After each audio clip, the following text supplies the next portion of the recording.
আজকে আমার কিচেনের পুরোনো কন্টেনারগুলোকে চেঞ্জ করে নতুন কন্টেনার রাখবো। তো এই যে এখানে সাজানো আছে, তো চলো তোমাদেরকে আগে দেখিয়ে দিই যে পুরোনো অবস্থায় কেমন ছিল। ঘরের সেলফ, এখানে অনেকগুলো পুরোনো কন্টেনার আছে যেটা আমি চেঞ্জ করে এখানে নতুন কন্টেনার রাখবো। এই হচ্ছে নতুন কন্টেনারগুলো যেগুলো আমি ধুয়ে রেখে দিয়েছি। আর এখানে হচ্ছে নেম প্লেট।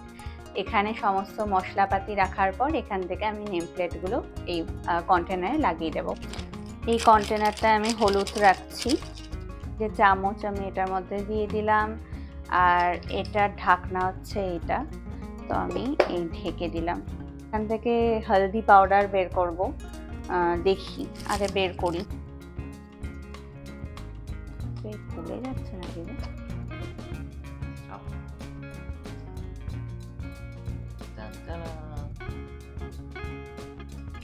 এখানে আমি আমার কন্টেনারগুলো বদলে ফেলেছি, বেশ ভালো লাগছে দেখতে, অন্যরকম লাগছে। প্রত্যেকটা কন্টেনার একই রকম।